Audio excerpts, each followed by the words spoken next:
Hello बच्चों, आज हम पढ़ेंगे calculation of pH of buffer solutions. तो देखिए बफर सॉल्यूशंस कैसे बना सकते हैं आप। पहला तो आप बफर सॉल्यूशन बना सकते हैं अगर आपका वीक एसिड प्लस उसका क्या हो सोल्ट। तो पहला केस है हमारा, पहला केस है कि अगर बफर मिक्सचर हो किसका, वीक एसिड और उसके सोल्ट का। सपोज आपका वीक एसिड क्या है HA और इसका सोल्ट क्या है, इसका सोल्ट हुआ आपका NaA।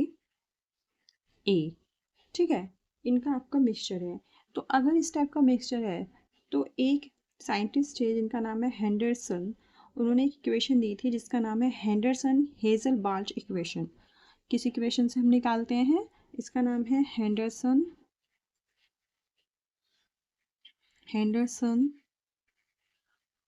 Hazel बाल्च equation. इस इक्वेशन के अकॉर्डिंग अगर आपका ऐसा मिक्सचर है तो उसकी जो H प्लस आयन की कॉन्सेंट्रेशन होगी वो कैसे कैलकुलेट करेंगे, H प्लस आयन्स होंगे is equal to Ka into acid upon salt.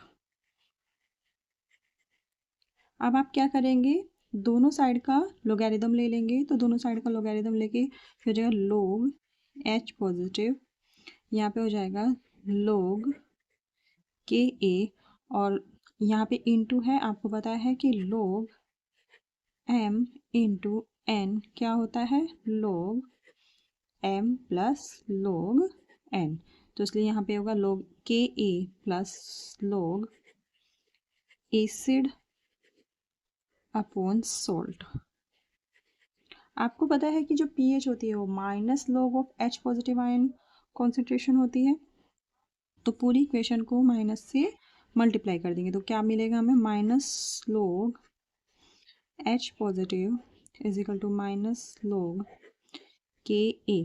जब हम यहाँ पे माइनस करेंगे तो लोग में क्या प्रॉपर्टी होती है कि अगर आप इसको निगेटिव से मल्टीप्लाई कर दें तो ये जो दोनों आयंस हैं ये क्या हो जाएंगे, अपना क्या हो जाएंगे, ये नीचे वाला ऊपर चला जाएगा ऊपर वाला नीचे, क्योंकि अगर माइनस लोग x इज इक्वल टू होता है लोग 1/x।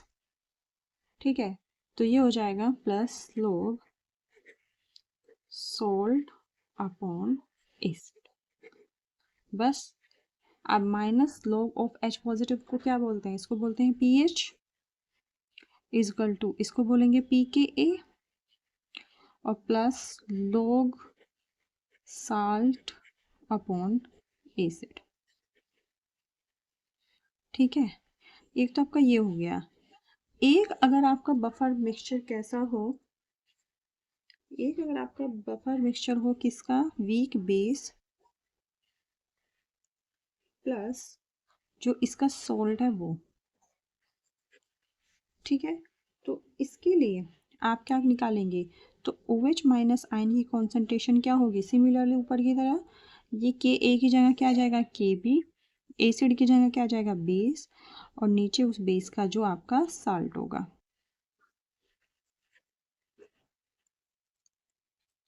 ठीक है, जब आप सेम ये सब चीज़ इसके साथ करेंगे तो आपका POH आ जाएगा, सिमिलरली POH आ जाएगा PKb प्लस लोग साल्ट की कॉन्सेंट्रेशन ऊपर और बेस की कॉन्सेंट्रेशन नीचे।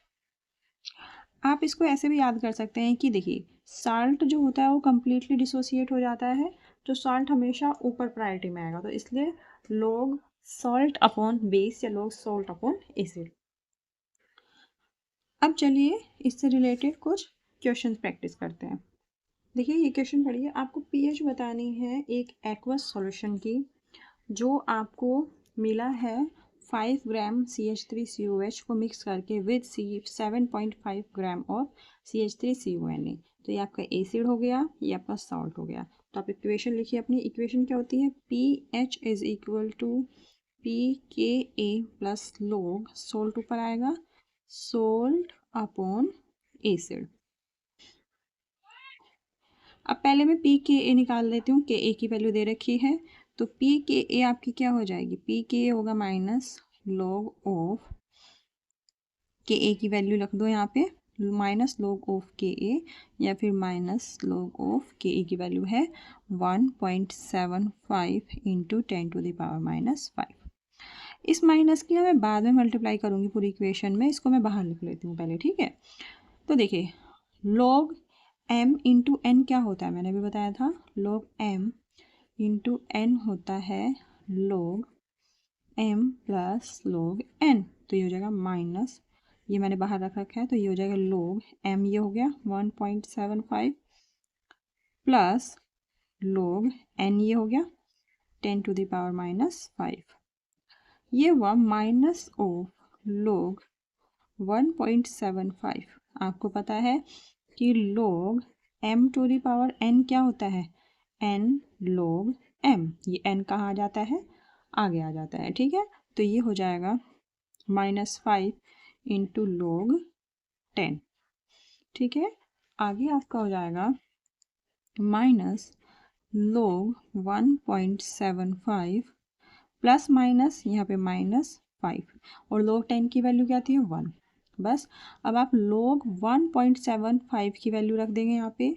log 1.75 की वैल्यू आपकी होती है 0.243, ये -5। तो जब आप इसको सोल्व करेंगे ये आपकी वैल्यू आएगी लगभग, ये आएगी 4.75 के करीब ये आएगी, ठीक है। यानी पी के ए की वैल्यू निकल गई। अब लोग अब सोल्ट की कॉन्सेंट्रेशन निकाल लीजिए। सोल्ट की कंसंट्रेशन कैसे निकालते हैं, देखिए नंबर ऑफ मोल्स निकालेंगे पहले। नंबर ऑफ मोल्स के लिए सोल्ट का कितना दिया हुआ है 7.5 ग्राम, 7.5 gram divided by molar mass of salt. Molar mass of salt CH3COONA का मोलर मास कितना होता है, इसका मोलर मास होता है 82, तो डिवाइड बाय 82 ग्राम पर मोल। फिर ये तो हो गया नंबर ऑफ मोल्स, क्या होते हैं number of moles divide by volume in litre, ठीक है। तो डिवाइड बाय वॉल्यूम होगा तो यहाँ आएगा वॉल्यूम, वॉल्यूम है 500 ml। जब आप 500 ml लोगे तो इसको लीटर में चेंज करेंगे। लीटर के लिए इसको मैं किससे डिवाइड करूँगी 1000 से, इसको किससे डिवाइड करूँगी था, तो यहाँ से हम इसमें 1000 से डिवाइड करेंगे इसको लीटर में चेंज करने के लिए, क्योंकि 1 लीटर में कितने ml होते हैं 1000 लीटर, ठीक है। तो अब आप इसको सोल्व करेंगे तो ये हो जाएगा, देखिए अगर आपको यूनिट्स में प्रॉब्लम है, देखिए ग्राम से ग्राम कैंसिल, ml से ml कैंसिल, ठीक है। ये ग्राम पर मोल है यहाँ पे, ठीक है। ये मोल, मोल इनवर्स है, ऊपर जाके क्या हो जाएगा मोल, और ये लीटर यहाँ आ जाएगा, ये हो जाएगा मोल पर लीटर। और यहाँ पे आपका आ जाएगा 7.5 divide by 82 into 1000 divide by 500, ये 2 टाइम्स जाएगा यहाँ से। और इसको जब आप सोल्व करेंगे आपकी वैल्यू आएगी, जो साल्ट की कॉन्सेंट्रेशन है वो आएगी आपकी 0.1829 मोल पर लीटर। इसी तरह से आप किसकी कॉन्सेंट्रेशन निकाल लेंगे एसिड की।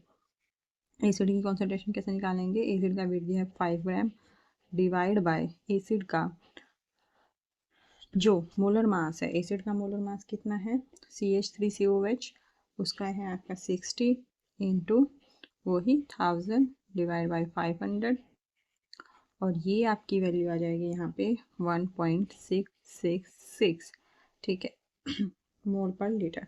बस सिंपली अब आप pH निकाल लीजिए। pH क्या हो जाएगी pKa, pH क्या हो जाएगी pKa, pKa की वैल्यू आई है 4.75 plus log concentration of salt, salt की कॉन्सेंट्रेशन ये रही 0.1829 divide by concentration of acid 1.666, ठीक है। ये हो जाएगा 4.75 प्लस लॉग, ये आएगा आपका 1.09, और या फिर इक्वल टू होगा ये 4.75 log 1.09 की वैल्यू होगी 0.0374, और इसकी वैल्यू आपकी आएगी 4.78, ऑलमोस्ट इतनी वैल्यू आ जाएगी, ठीक है। तो इस तरह से सिंपल आप फॉर्मूले में अपनी वैल्यूज पुट कीजिए और अपना वैल्यू निकालिए। ठीक है, चलिए अब थोड़ा सा इससे टिपिकल क्वेश्चन करने की कोशिश करते हैं। इस क्वेश्चन को ध्यान से पढ़िए। A buffer solution contains 0.2 mole of acetic acid plus 0.25 mole of potassium acetate in 1 liter. Calculate change in pH of the solution if 0.5 ml of 1.5 molar HCl is added to it. K आपको acetic acid के लिए दिया हुआ है और volume change after addition of HCl negligible है। तो मैं कैसे निकालूंगी चेंज ऑफ पीएच? पहले तो जब तक मैंने HCl इसमें ऐड नहीं किया था वो निकालूंगी, उसके बाद में पीएच निकालूंगी जब मैंने HCl ऐड कर दिया, और फिर मैं सबट्रैक्ट कर दूंगी तो मेरा चेंज इन पीएच आ जाएगा।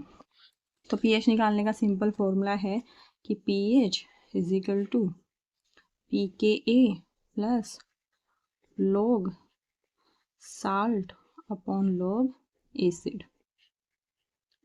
pKa के लिए Ka की वैल्यू दी हुई है तो ये हो जाएगा माइनस log ऑफ Ka, और Ka की वैल्यू दी है मेरी 1.75 इंटू 10⁻⁻5 प्लस log साल्ट की कौन सा, देखिए पर लीटर है मामला सारा, ठीक है, और डायरेक्ट नंबर ऑफ मोल से रखे तो आप डायरेक्ट वैल्यू लिख सकते हैं।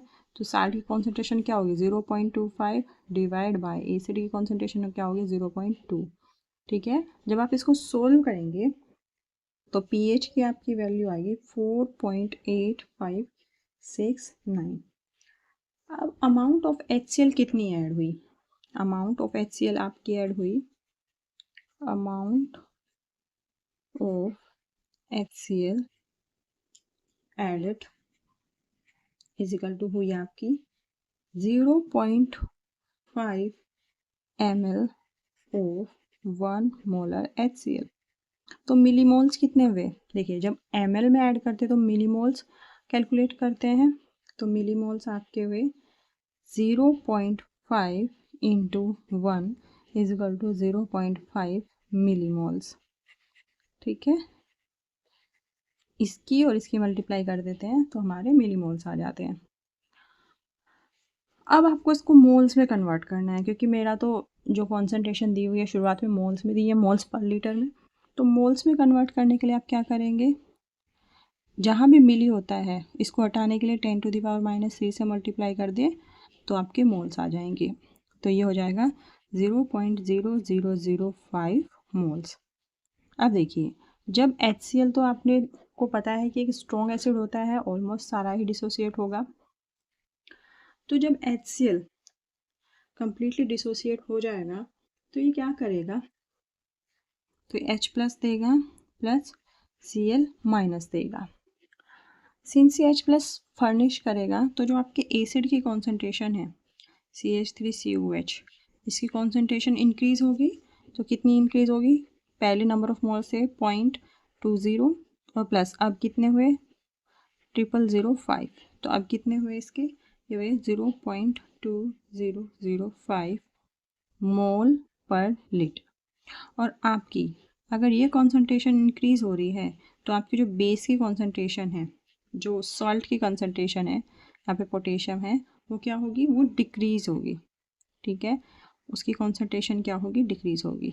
ठीक है, क्योंकि इस K के साथ Cl से रिएक्शन कर लेगा ये, ठीक है, और एसिड के साथ H पॉजिटिव के साथ रिएक्शन कर लेगा। तो जब ये इससे रिएक्शन करेगा तो CH3COH बन जाएगा, तो कॉन्सेंट्रेशन ऑफ CH3COH बढ़ जाएगी, और ये K Cl माइनस के साथ कर लेगा। ठीक है, तो KCl बन जाएगा। तो ओवरऑल इसकी कॉन्सेंट्रेशन क्या होगी, डिक्रीज होगी। तो 0.25 माइनस 0.0005 ये आपकी हुई 0.2495 मोल पर लीटर। बस इसकी कॉन्सेंट्रेशन पता चल गई, इसकी पता चल गई, वही अपने फॉर्मूले में वैल्यू पुट करो। तो पीएच हो जाएगा pKa की वैल्यू है 4.76। इससे पिछले क्वेश्चन में भी हमने pKa की वैल्यू निकाली थी, ठीक है, उसको आप डिटेल में देख सकते हैं। तो pKa 4.76 प्लस log, अब सॉल्ट की कॉन्सेंट्रेशन कितनी है 0.2495 डिवाइड बाय एसिड की कितनी है अब 0.2005। अब इसको सोल्व करेंगे तो इसकी वैल्यू आएगी आपकी 4.8549, यानी कि जो आपकी पीएच है वो तो घट गई, है ना, और घटेगी भी क्योंकि अब तो और एसिडिक हो गया ना, एसिड की कॉन्सेंट्रेशन बढ़ गई। तो चेंज इन कॉन्सेंट्रेशन कितनी है, तो चेंज इन कॉन्सेंट्रेशन कितनी होगी आपकी, चेंज इन पीएच क्या होगा आपका, आप बड़े में से छोटा घटा लीजिए। तो पहले था 4.8569 माइनस, अब हुई आपकी 4.8549, तो ये आपका होगा 0.002, ये आपका चेंज इन पीएच आएगा। ठीक है, ये तो था कि अगर आपको एसिड दिया हुआ है और एसिड का साल्ट दिया हुआ है, अगर आपको यहाँ पे बेस दे दिए और यहाँ बेस का साल्ट दे दें, ठीक है, और आपसे पूछे पीएच ना कि पीओएच, तो पहले आप क्या करेंगे उस केस में, पहले आप पीओएच निकालें, किस फॉर्मूले से, इस वाले फॉर्मूले से पीओएच निकाल लेंगे। वहाँ पे केबी की वैल्यू बेस के लिए प्रोवाइड होगी, ठीक है, साल्ट की कॉन्सेंट्रेशन निकाल लेंगे, बेस की कॉन्सेंट्रेशन निकालेंगे और पीओएच निकालेंगे। फिर हम क्या करेंगे, फाइनली पीएच निकालने के लिए 14 माइनस पीओएच का फॉर्मूला लगा देंगे, तो आपका क्या निकल जाएगा, पीएच, क्योंकि पीएच प्लस पीओएच की वैल्यू कितनी होती है आपकी 14। तो इस तरह से आप ये क्वेश्चन भी सोल्व कर सकते हैं। तो आप अब इन क्वेश्चन की प्रैक्टिस कीजिए, और अगर आपको कोई भी प्रॉब्लम हो तो आप कमेंट सेक्शन में जा सकते हैं और क्वेश्चन डायरेक्टली आप पूछ सकते हैं, ठीक है, आपके क्वेश्चंस का ज़रूर जवाब दिया जाएगा। तो इस सेशन के लिए थैंक यू सो मच।